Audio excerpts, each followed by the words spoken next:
नमस्कार साथियों। जैसा कि पॉलिटी में जो हमारा टॉपिक चल रहा था वह था मूल अधिकार अर्थात फंडामेंटल राइट्स। इसमें हमारी इससे पहले 2 क्लासें हो चुकी हैं। आज मूल अधिकार की तीसरी क्लास है। इसमें चर्चा करते हैं। इससे पहले जो हमने चर्चा की थी वह की थी कि मूल अधिकार कितने हैं। मूल जो संविधान में वर्णित अधिकार थे वह 7 मूल अधिकार थे, लेकिन बाद में एक अधिकार को हटा दिया गया अर्थात संपत्ति का जो अधिकार था उसे हटा के और अनुच्छेद 300A में डाल दिया गया। तो इस प्रकार से जो हमारे मूल अधिकार शेष बचे हैं वह 6 अधिकार हैं, जबकि 7वां जो अधिकार था संपत्ति का अधिकार वह कानूनी अधिकार बन चुका है। 6 मूल अधिकारों की हमने चर्चा की थी। कल की क्लास में हमने देखा था कि संक्षिप्त में हमने सभी अधिकारों के बारे में बताया था। थोड़ा सा रिकॉल कर लेते हैं। जो मूल अधिकार बताए थे हमने अनुच्छेद 14 से लेके अनुच्छेद 18 तक क्षमता का अधिकार है, और अनुच्छेद 19 से लेके अनुच्छेद 22 तक जो अधिकार बताए थे वह स्वतंत्रता का अधिकार बताया गया है, और अनुच्छेद 23 व अनुच्छेद 24 में जो अधिकार बताया गया है वह शोषण के विरुद्ध अधिकार है। अनुच्छेद 25 से लेके अनुच्छेद 28 तक जो अधिकार बताया गया है वह धार्मिक स्वतंत्रता का अधिकार है, और अनुच्छेद 29 व अनुच्छेद 30 में जो अधिकार बताए गए हैं वह शिक्षा एवं संस्कृति का अधिकार है, अर्थात अल्पसंख्यकों को अपनी शिक्षा एवं संस्कृति बढ़ाने का जो अधिकार दिया गया है उसका वर्णन किया गया है। और जो हमारा 6वां मूल अधिकार है वह है संवैधानिक उपचारों का अधिकार अर्थात अनुच्छेद 32, जिसमें हमारी 5 प्रकार की रीतों का वर्णन किया गया है। अर्थात मूल अधिकारों से यदि हमारे मूल अधिकारों का हनन किया जाए तो उसके विरुद्ध हमें सुप्रीम कोर्ट जाने का अधिकार है। तो इस प्रकार से हमने कल की क्लास में जो अधिकारों के बारे में चर्चा की थी, आज उससे आगे देखते हैं। आज की क्लास में देखते हैं कि मूल अधिकारों का जो वर्णन किया गया था वह संविधान के भाग 3 के अनुच्छेद 12 से लेके अनुच्छेद 35 तक किया गया था। तो देखते हैं आज अनुच्छेद 12। अनुच्छेद 12 में यदि हम देखें तो अनुच्छेद 12 में जो चर्चा की गई है वह राज्य शब्द की चर्चा की गई है। राज्य शब्द से हमारा तात्पर्य है कि राज्य देश के लिए किया गया है। राज्य शब्द का जो उपयोग किया गया है वह भारत देश के लिए किया गया है, न कि राज्य से किसी पर्टिकुलर राज्य के लिए चर्चा की गई है। राज्य की जो चर्चा की गई है वह भारत देश के लिए ही है। अर्थात इसमें देखा जाए तो जो हमारे पार्ट आते हैं राज्य में कि संघ सरकार, राज्य सरकार, संसद, विधानसभा और स्थानीय निकाय तथा सरकार द्वारा स्थापित सभी संस्थान इसमें शामिल है। देखते हैं तो इसमें हम अनुच्छेद 12 के बारे में देखते हैं। चलिए, पहला जो हमारा अनुच्छेद है वह है अनुच्छेद 12।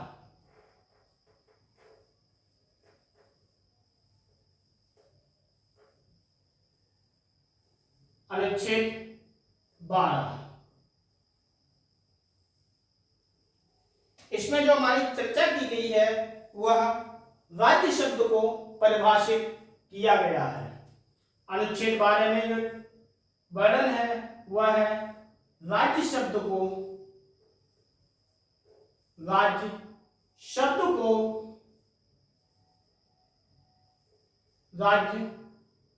अनुच्छेद 12 में राज्य शब्द का वर्णन किया गया है, अर्थात राज्य शब्द को परिभाषित किया गया है।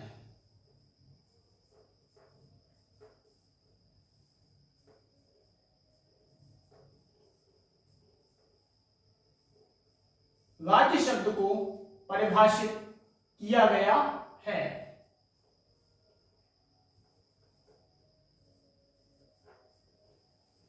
अनुच्छेद 12, इसमें राज्य शब्द को परिभाषित किया गया है। देखते हैं इसमें कि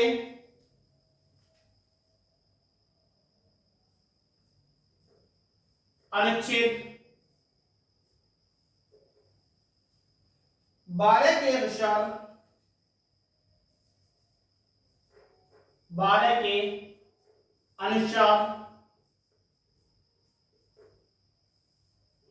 अनुच्छेद 12 के अनुसार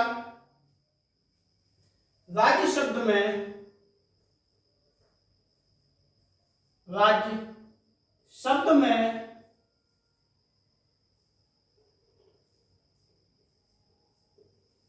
अनुच्छेद 12 के अनुसार राज्य शब्द में संघ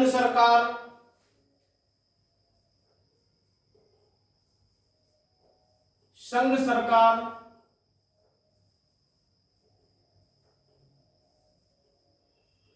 राज्य सरकार,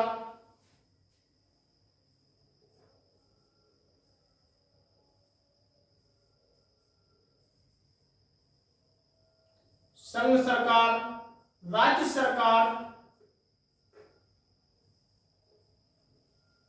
कौमा संसद,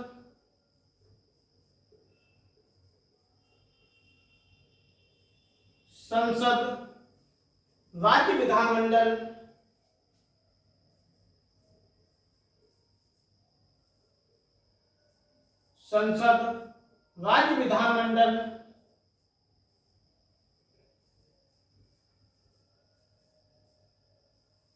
राज्य विधानमंडल,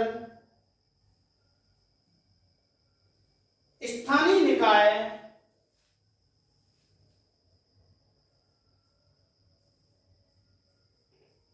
स्थानीय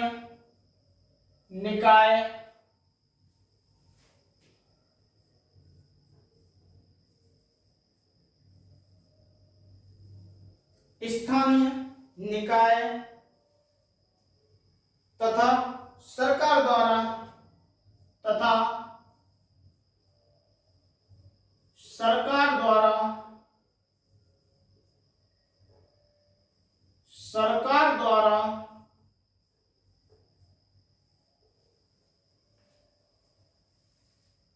स्थापित सभी संस्थाएं, सरकार द्वारा स्थापित सभी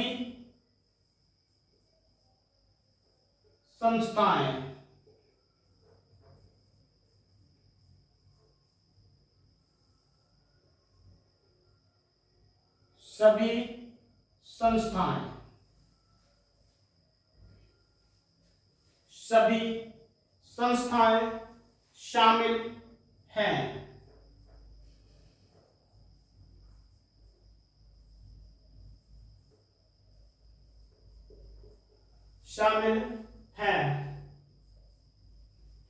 अनुच्छेद 12 में हमने देखा कि राज्य शब्द को परिभाषित किया गया है। राज्य शब्द से तात्पर्य यहाँ राज्य न होके अर्थात भारत देश की चर्चा की गई है। अनुच्छेद 12 के अनुसार राज्य शब्द में संघ सरकार, राज्य सरकार, संसद, राज्य विधानमंडल, स्थानीय निकाय तथा सरकार द्वारा स्थापित सभी संस्थाएं शामिल हैं। राज्य शब्द में ये सभी चीजें शामिल हैं। तो ये हमने देखा अनुच्छेद 12। अब इसके बाद हम चर्चा करते हैं कि अनुच्छेद 13 की। अनुच्छेद 13 में देखते हैं अनुच्छेद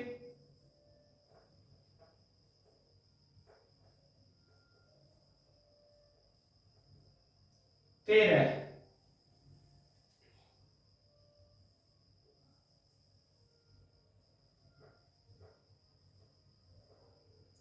अनुच्छेद 13। अनुच्छेद 13 में देखते हैं कि इसके अंतर्गत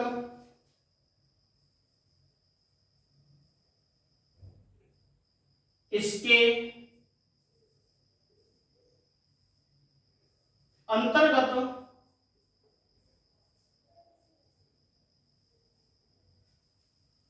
इसके अंतर्गत 4 धाराएं हैं।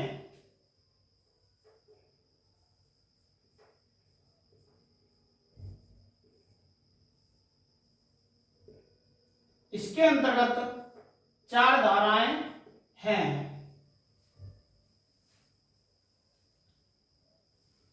लेकिन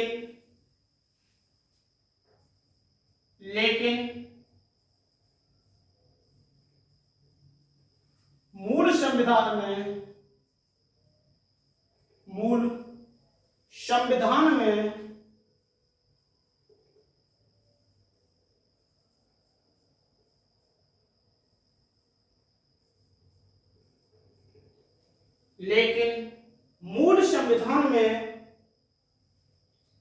3 धाराएं थी।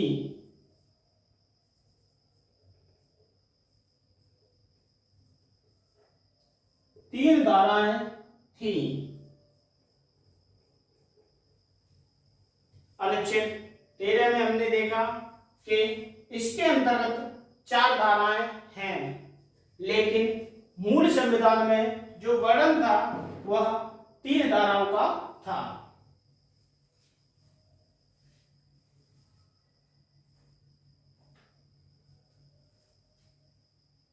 अगला पॉइंट देखते हैं इसमें 24 में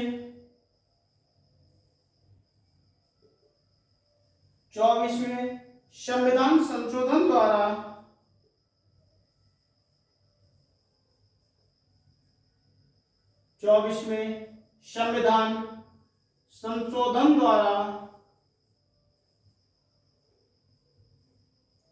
संशोधन द्वारा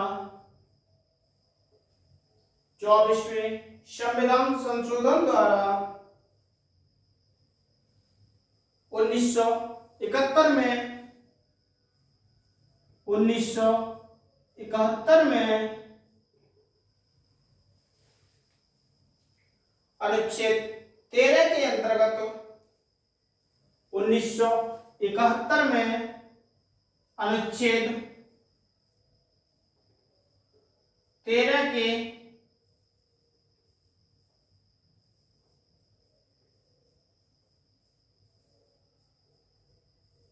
अंतर्गत 24वें संविधान संशोधन द्वारा 1971 में अनुच्छेद 13 के अंतर्गत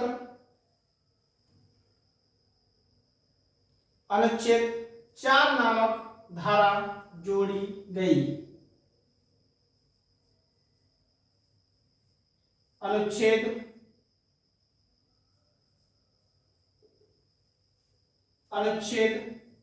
13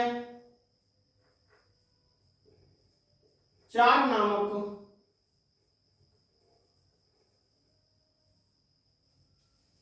धारा जोड़ी गई।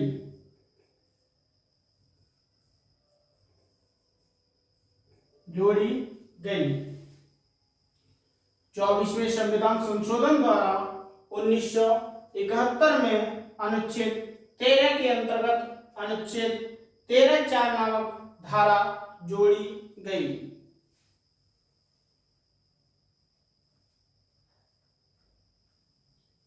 अनुच्छेद 13 में जो धाराओं का वर्णन है वह है अनुच्छेद 13। अनुच्छेद 13 का जो वर्णन है वह है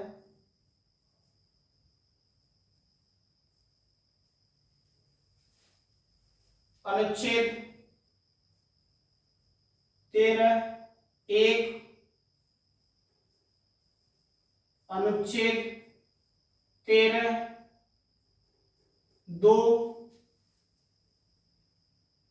अनुच्छेद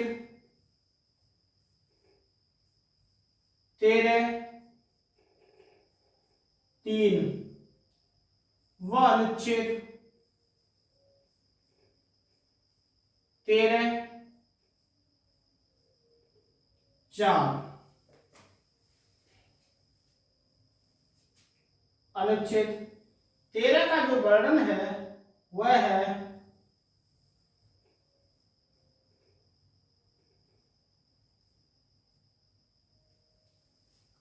अनुच्छेद 13 को जो बांटा गया है वह बांटा गया है कि अनुच्छेद 13(1), अनुच्छेद 13(2), अनुच्छेद 13(3) व अनुच्छेद 13(4).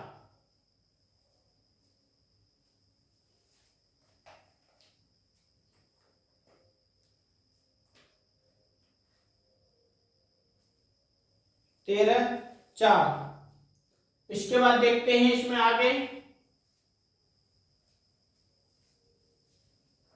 इसमें हमने देखा अनुच्छेद 12। अनुच्छेद 12 में था कि राज्य शब्द को परिभाषित किया गया है। अनुच्छेद 12 में, अनुच्छेद 12 के अनुसार राज्य शब्द में संघ सरकार, राज्य सरकार, संसद, राज्य विधानमंडल, स्थानीय निकाय तथा सरकार द्वारा स्थापित सभी संस्थाएं शामिल हैं। ये हमने देखा अनुच्छेद 12 में। और अनुच्छेद 13 के अंतर्गत देखा कि इसके अंतर्गत 4 धाराएं हैं, लेकिन मूल संविधान में 3 धाराएं थी। जो चौथी धारा जोड़ी गई है वह 24वें संविधान संशोधन 1971 द्वारा अनुच्छेद 13 के अंतर्गत अनुच्छेद 4 नामक धारा जोड़ी गई है।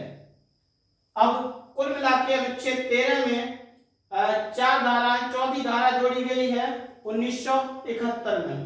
तो अनुच्छेद 13(1), अनुच्छेद 13(2), अनुच्छेद 13(3) व अनुच्छेद 13(4). अब देखते हैं इनका एक एक करके वर्णन करते हैं।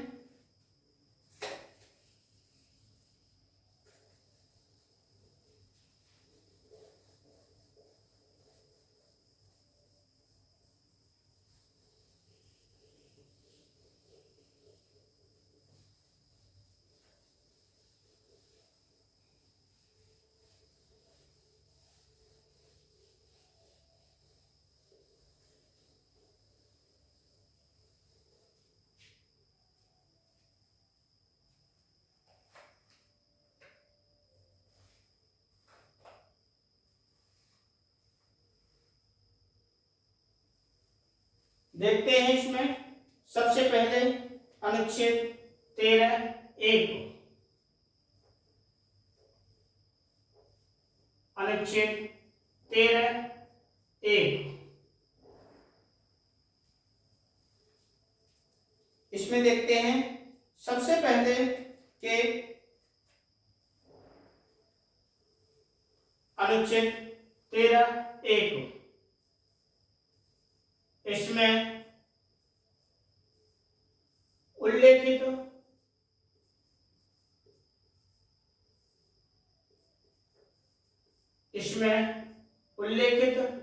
किया गया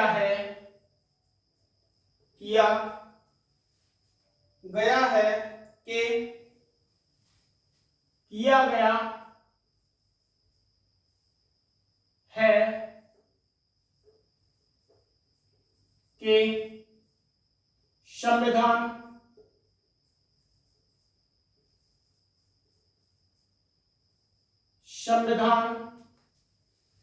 पूर्व इसमें उल्लेखित किया गया है कि संविधान पूर्व की कोई विधि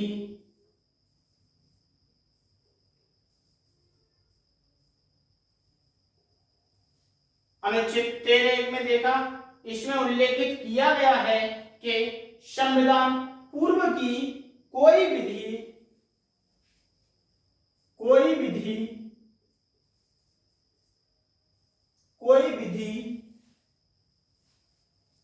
संविधान के साथ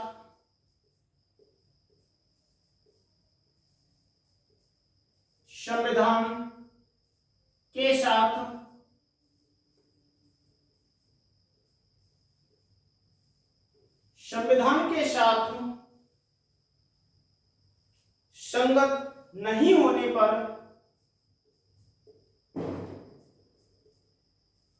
संविधान के साथ संगत नहीं होने पर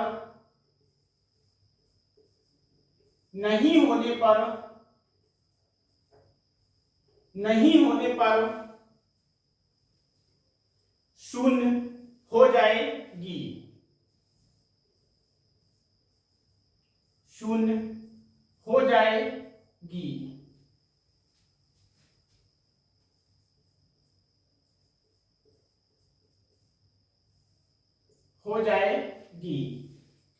अनुच्छेद 13(1) में कहा गया है कि इसमें उल्लेखित किया गया है कि संविधान पूर्व की कोई भी विधि अर्थात संविधान के निर्माण से पूर्व कोई भी कानून, कोई भी विधि या कानून संविधान के साथ संगत नहीं होने पर शून्य हो जाएगी। अर्थात संविधान से पहले के जो भी कानून बने हुए हैं वह सभी शून्य हो जाएंगे, अर्थात नहीं माने जाएंगे। इसके बाद देखते हैं इसमें अगला पॉइंट के अनुच्छेद 13 13(1) का संबंध संविधान पूर्व की विधियों से है। अनुच्छेद 13(1) का संबंध संविधान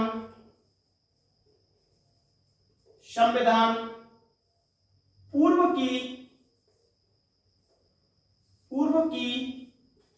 विधियों से है।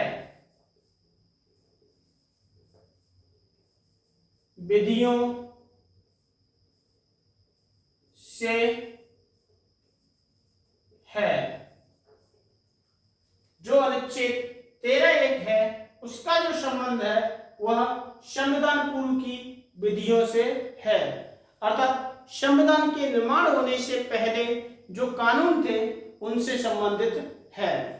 अनुच्छेद 13(1)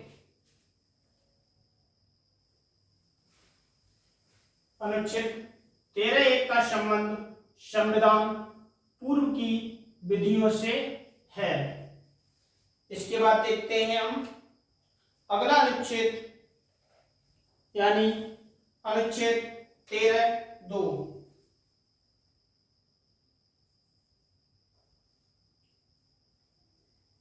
अनुच्छेद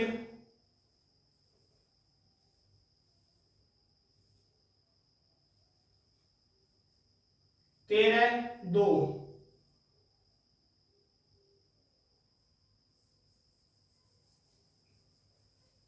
अगला अनुच्छेद है अनुच्छेद 13(2). इसके बारे में देखते हैं कि कोई कोई भी ऐसी विधि कोई भी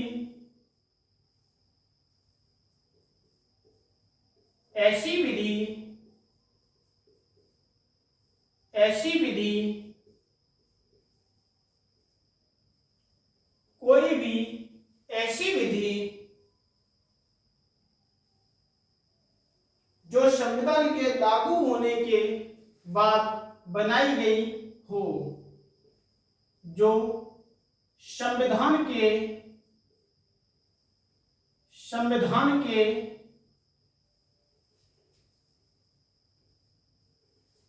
लागू होने के बाद बनाई गई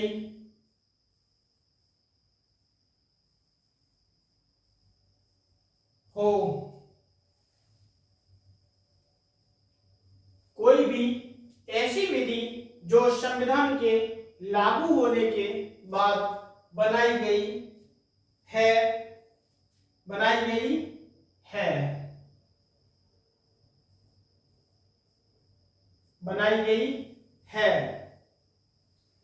तो वह विधि संविधान के साथ वह विधि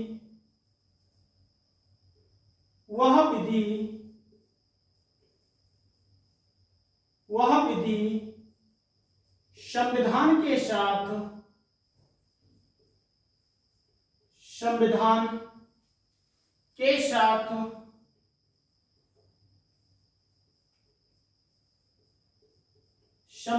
साथ संगत नहीं होने पर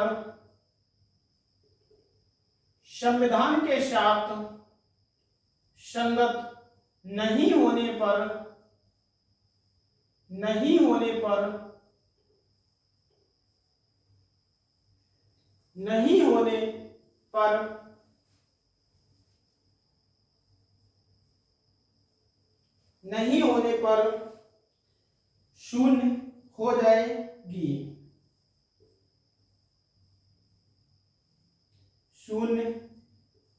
हो जाएगी।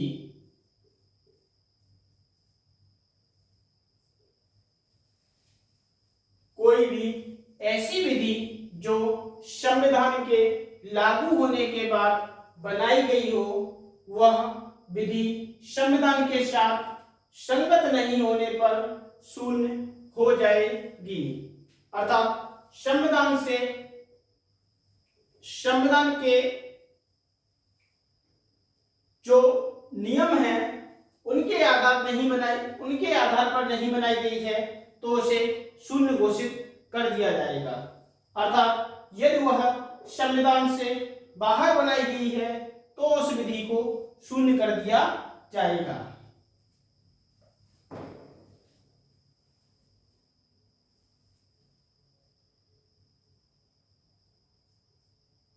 अनुच्छेद 13(2) का संबंध संविधान के 13(2) का संबंध संविधान के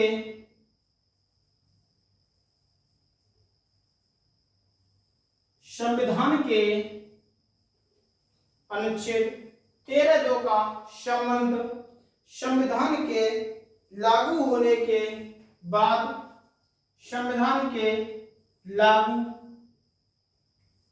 होने के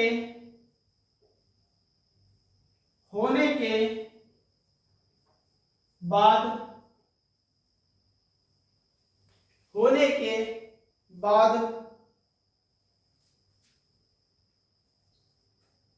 की विधियों को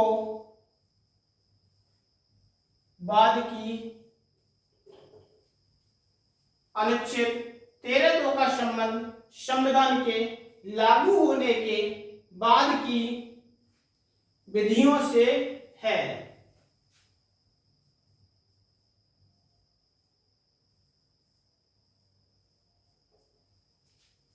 अनुच्छेद 13(2) का संबंध संविधान के लागू होने के बाद की विधियों से है।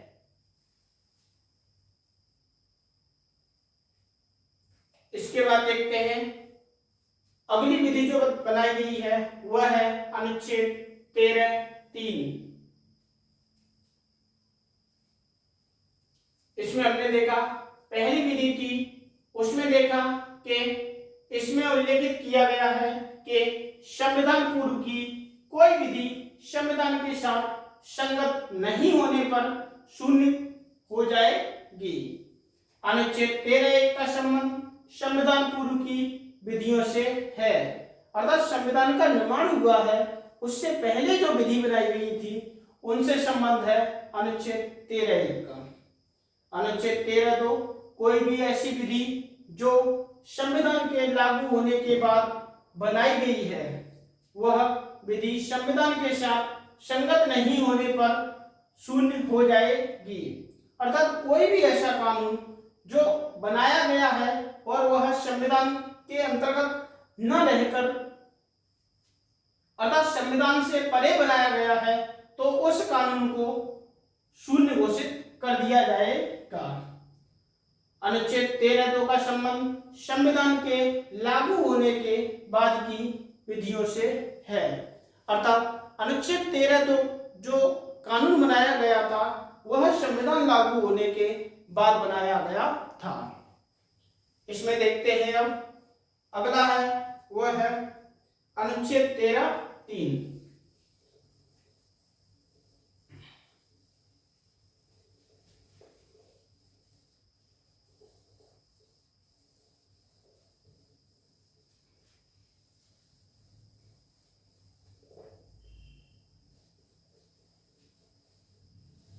अनुच्छेद 13(3)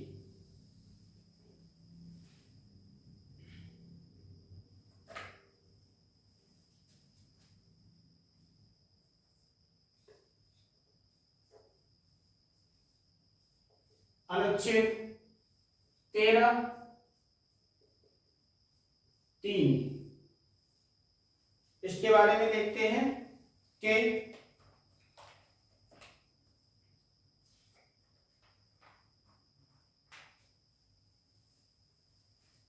इसमें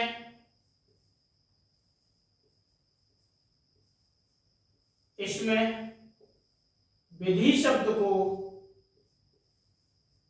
विधि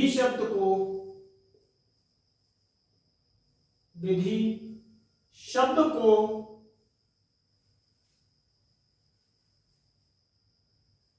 परिभाषित किया गया है।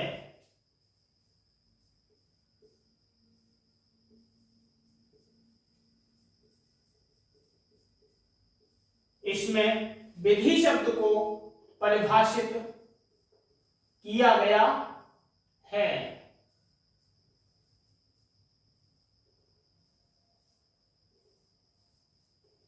इसमें विधि शब्द को परिभाषित किया गया है।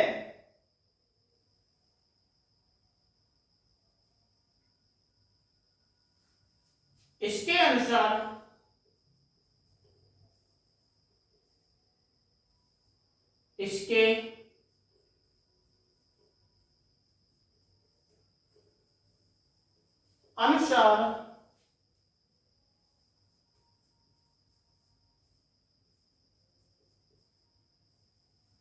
इसके अनुसार विधि शब्द में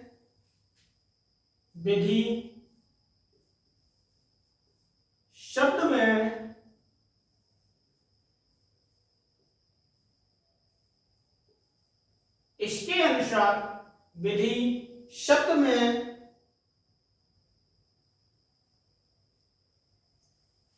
संसद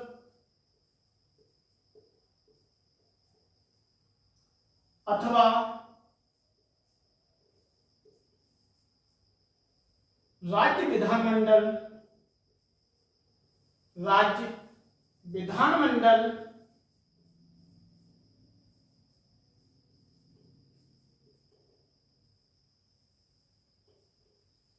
इसके अनुसार विधि शब्द में संसद अथवा राज्य विधानमंडल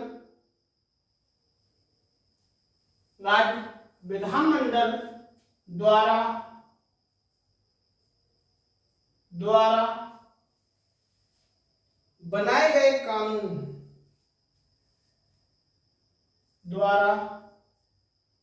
बनाए गए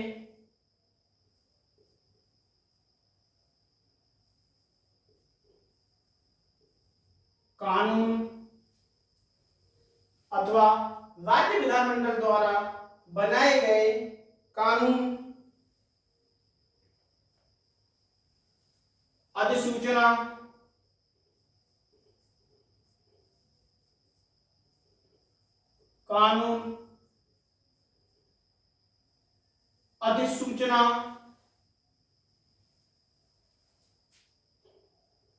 आदेश,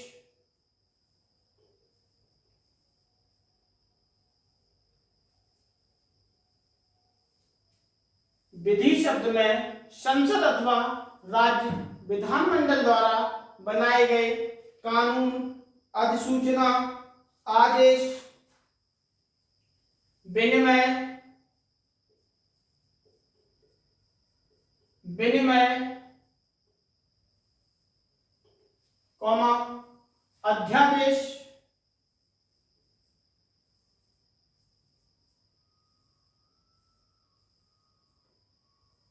अध्यादेश,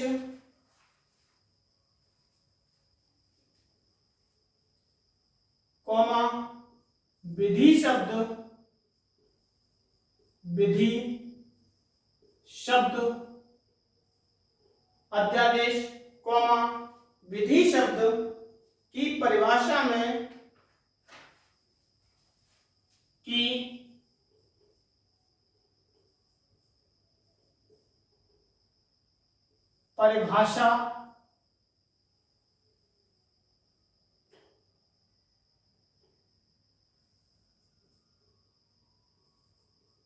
परिभाषा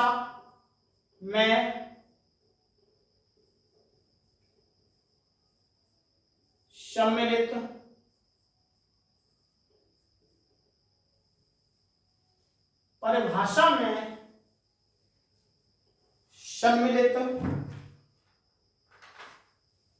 है। अनुच्छेद 13(3) इसमें विधि शब्द को परिभाषित किया गया है। इसके अनुसार विधि शब्द में संसद अथवा राज्य विधानमंडल, केंद्र में संसद और राज्यों में राज्य विधानमंडल द्वारा बनाए गए कानून, अधिसूचना, आदेश, विनिमय, अध्यादेश विधि शब्द की परिभाषा में सम्मिलित हैं। विधि शब्द की परिभाषा में सम्मिलित हैं।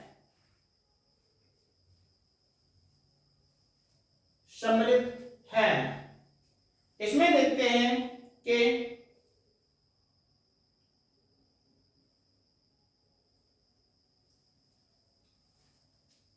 नोट करके इसमें लिखते हैं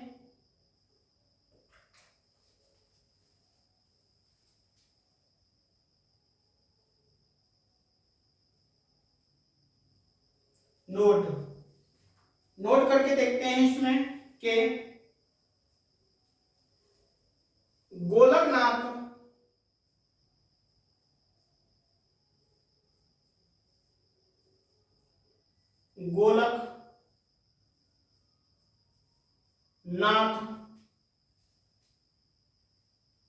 बनाम पंजाब राज्य, बनाम पंजाब राज्य 1967। गोलकनाथ बनाम पंजाब राज्य 1967 की 11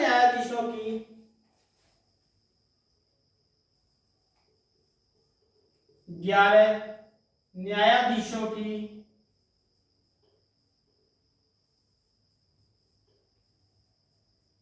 न्यायाधीशों की पीठ ने 11 न्यायाधीशों की पीठ ने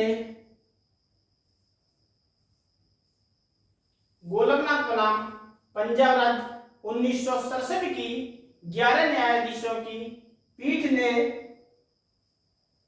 यह निर्णय दिया यह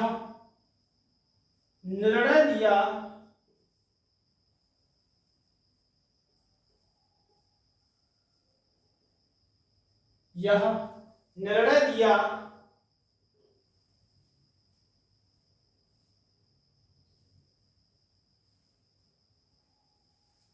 कि संविधान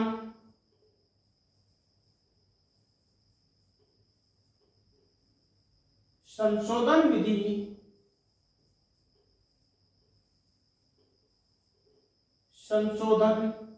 विधि व संविधान संशोधन विधि व सामान्य विधि में सामान्य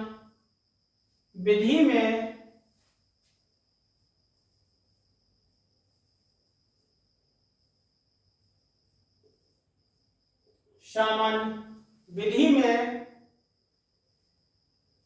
कोई अंतर नहीं है कोई अंतर नहीं है। गोलकनाथ बनाम पंजाब राज्य जो बात था 1967 में, उसमें 11 न्यायाधीशों की पीठ ने निर्णय दिया कि संविधान संशोधन अर्थात संविधान संशोधन विधि है वह सामान्य विधि है। सामान्य कानून व संविधान के द्वारा जो संशोधित कानून है उनमें कोई अंतर नहीं है। जो सामान्य रूप से कानून बनाए जाते हैं और संविधान के संशोधन द्वारा जो कानून बनाए जाते हैं उनमें कोई अंतर नहीं है। यह कहा गया था गोलकनाथ बनाम पंजाब राज्यवाद 1967 में। तो ये महत्वपूर्ण है, परीक्षाओं में आ जाता है, यहां से प्रश्न आ जाते हैं।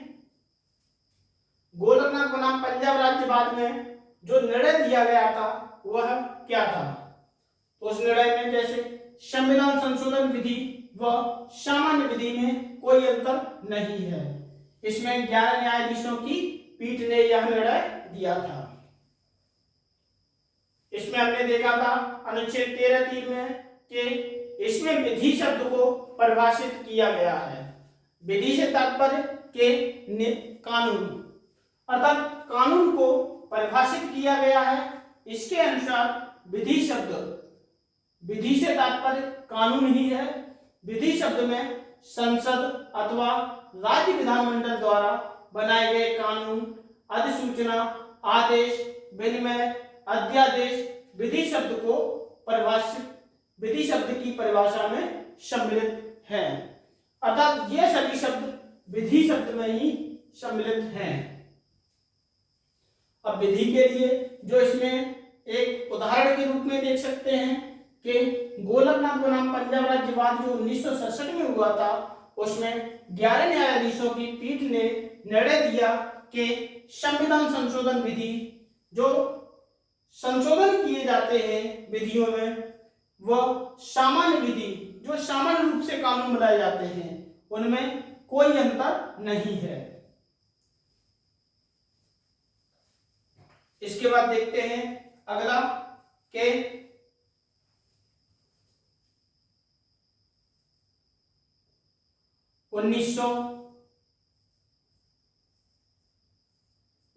1971 में 24वें संविधान संशोधन द्वारा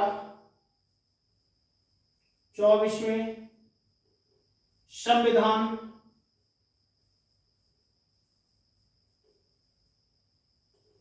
संशोधन द्वारा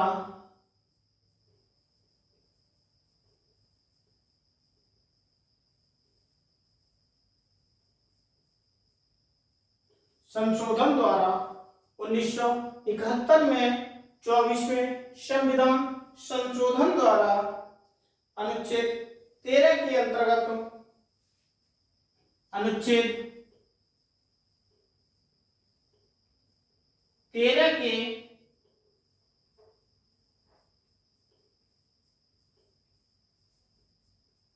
अंतर्गत 1971 में 24वें संविधान संशोधन द्वारा अनुच्छेद 13 के अंतर्गत अनुच्छेद 13 के अंतर्गत अनुच्छेद 13 4 नामक धारा जोड़ी गई। 1971 में 24वें संविधान संशोधन द्वारा अनुच्छेद 13 के अंतर्गत अनुच्छेद 13 4 नामक धारा जोड़ी गई।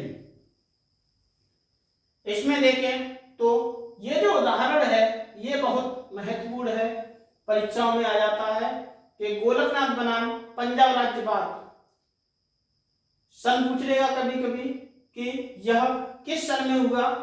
वह इसमें जो न्यायाधीशों की पीठ थी, कितने न्यायाधीशों की पीठ ने यह निर्णय दिया था, तो हमारा आंसर होगा कि 11 न्यायाधीशों की पीठ ने यह निर्णय दिया था। और जो निर्णय दिया था वह भी पता होना चाहिए कि संविधान संशोधन विधि व सामान्य विधि में कोई अंतर नहीं है।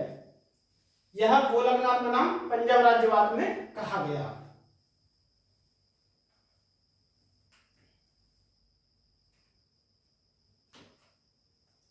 इसके बाद देखते हैं अगला अनुच्छेद 13 4।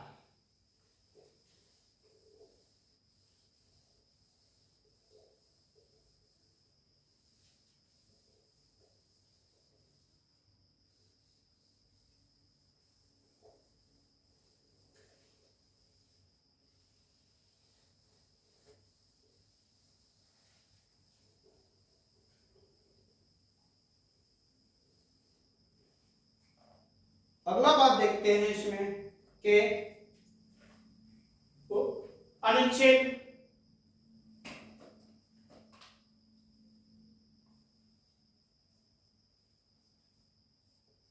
अनुच्छेद 13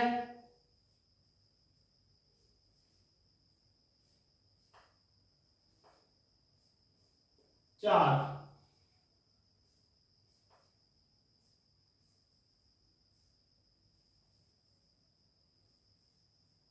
अनुच्छेद 13 4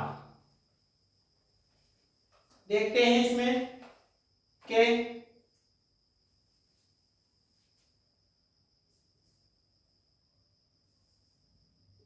इसमें उल्लेखित है कि इसमें उल्लेखित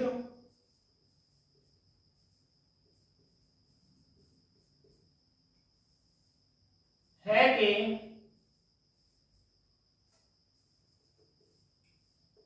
इसमें उल्लेखित है कि अनुच्छेद 368 की अनुच्छेद 368 की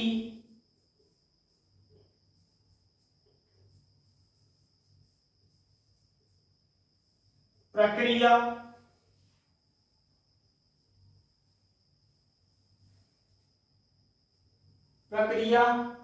के तहत किए गए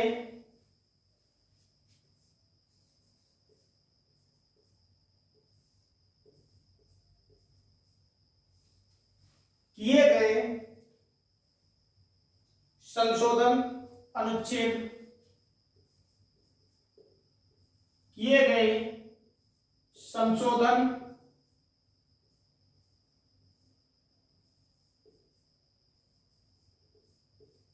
अनुच्छेद 13(3) के अंतर्गत अनुच्छेद 13(3) के अंतर्गत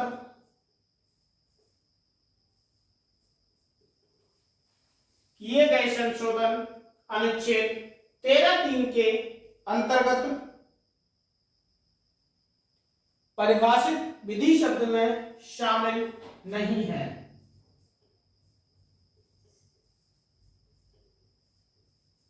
परिभाषित विधि शब्द में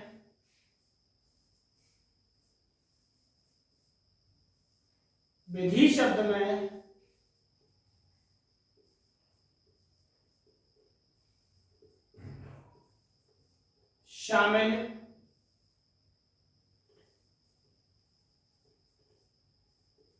नहीं है।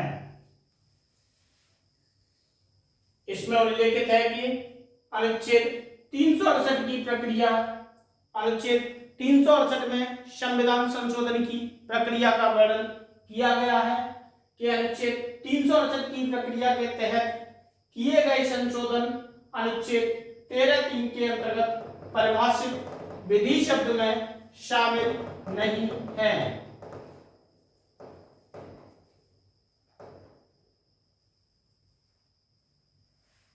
विधि शब्द में शामिल नहीं है। अनुच्छेद 13(4) इसमें उल्लेखित है कि अनुच्छेद 368 की प्रक्रिया के तहत किए गए संशोधन अनुच्छेद 13(3) के अंतर्गत परिभाषित विधि शब्द में शामिल नहीं है। इसके बाद देखते हैं कुछ शब्दावली जो देखते हैं कि पृथक्करण का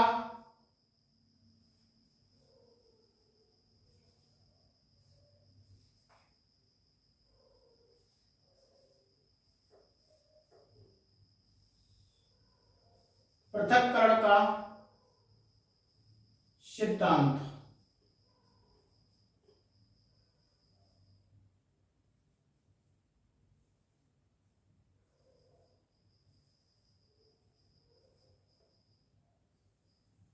पृथक्करण का सिद्धांत, डॉक्ट्राइन ऑफ सेवरेबिलिटी।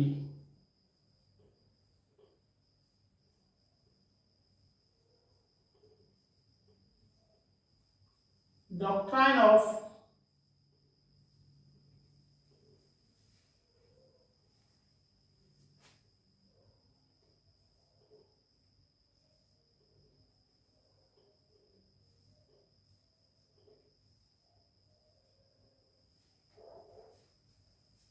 सेवरेबिलिटी।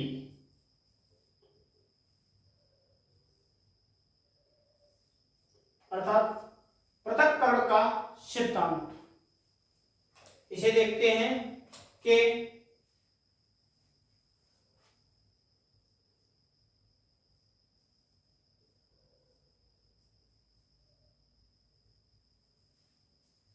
किसी भी कानून का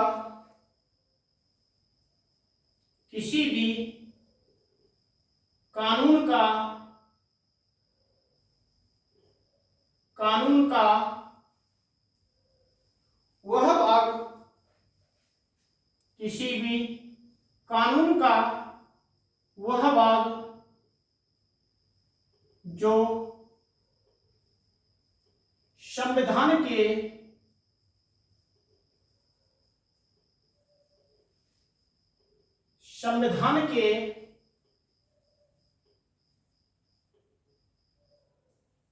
विपरीत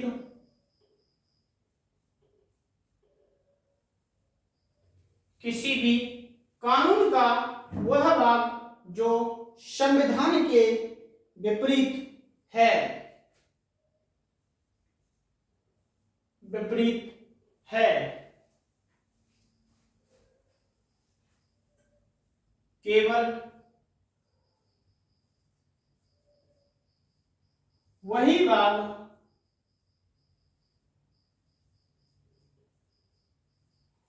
भाग समाप्त होगा, पूरा कानून नहीं। वही भाग समाप्त होगा, पूरा कानून नहीं।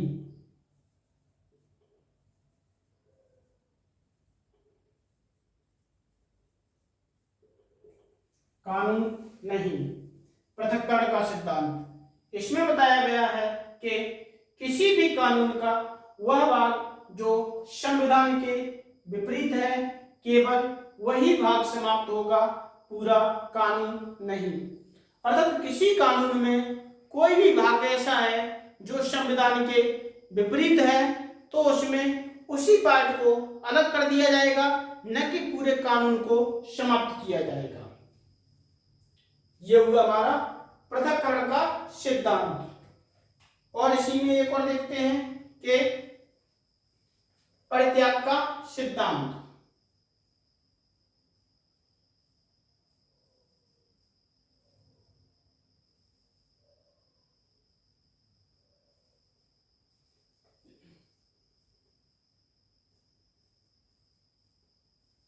परित्याग का सिद्धांत,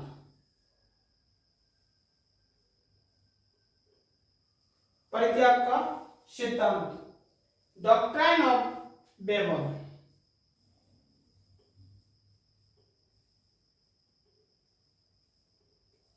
डॉक्ट्राइन ऑफ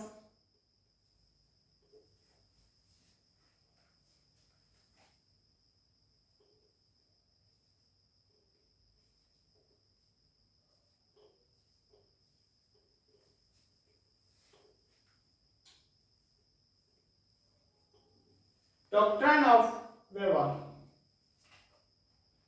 परित्याग का सिद्धांत। इसमें कहा गया है कि कोई भी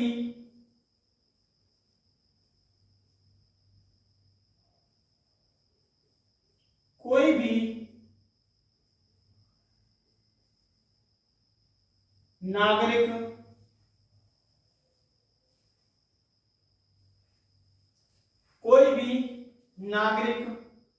अपने मौलिक अधिकारों को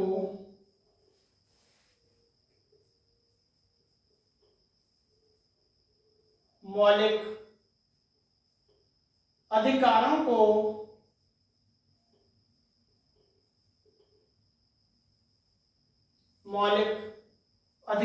को कोई भी नागरिक अपने मौलिक अधिकारों को छोड़ नहीं सकता है, छोड़ नहीं सकता है। परित्याग का सिद्धांत, इसमें कहा गया है कि कोई भी नागरिक अपने मौलिक अधिकारों को छोड़ नहीं सकता है। अर्थात किसी भी नागरिक के यदि मौलिक अधिकारों का हनन होता है, यदि उसके मौलिक अधिकारों को समाप्त कर दिया जाए, तो उसमें जो नागरिकता के गुण हैं वह समाप्त हो जाएंगे, अर्थात वह पशु के समान हो जाएगा। अर्थात उसके जो अधिकार हैं उसके अधिकारों का हनन हो जाएगा। ऐसा इसमें कहा गया है, परित्याग का सिद्धांत में कहा गया है कि कोई भी नागरिक अपने मौलिक अधिकारों को नहीं छोड़ सकता है, अर्थात किसी भी नागरिक के मौलिक अधिकारों का हनन नहीं हो सकता है। और इससे पहले हमने देखा कि पृथक्करण का सिद्धांत, इसमें बताया गया कि किसी भी कानून का वह भाग जो संविधान के विपरीत है, अर्थात कोई कानून बनाया गया है यदि उसका कोई बात, उसमें कोई चीज ऐसी है जो संविधान के विपरीत रखी गई है, तो उसे केवल वही भाग उसका समाप्त किया जाएगा, उसमें से उसी पार्ट को अलग कर दिया जाएगा, न कि पूरे कानून को। अर्थात उसका जो कानून है वह पूरा बना रहेगा, उसमें कुछ सुधार की गुंजाइश है। अर्थात उस पूरे कानून को न समाप्त कर उसमें जो डिफेक्टिव भाग है, अर्थात जो संविधान के विपरीत है, बस उसी भाग को अलग कर दिया जाएगा। तो ये हमने देखा कि पृथक्करण का सिद्धांत, और दूसरा देखा इसमें कि परित्याग का सिद्धांत। उससे पहले हमने देखा अनुच्छेद 13(4), इसमें उल्लेखित है कि अनुच्छेद 368 की प्रक्रिया के तहत किए गए संशोधन अनुच्छेद 13(3) के अंतर्गत परिभाषित विधि शब्द में शामिल नहीं है। तो इस प्रकार हमने आज देखा कि अनुच्छेद 12 में हमने देखा था कि राज्य को परिभाषित किया गया है। उसके बाद देखा अनुच्छेद 13, और अनुच्छेद 13 के बाद हमने देखा कि पृथक्करण का सिद्धांत और परित्याग का सिद्धांत। तो आज के लिए इतना ही, मिलते हैं पुनः कल की क्लास में। धन्यवाद।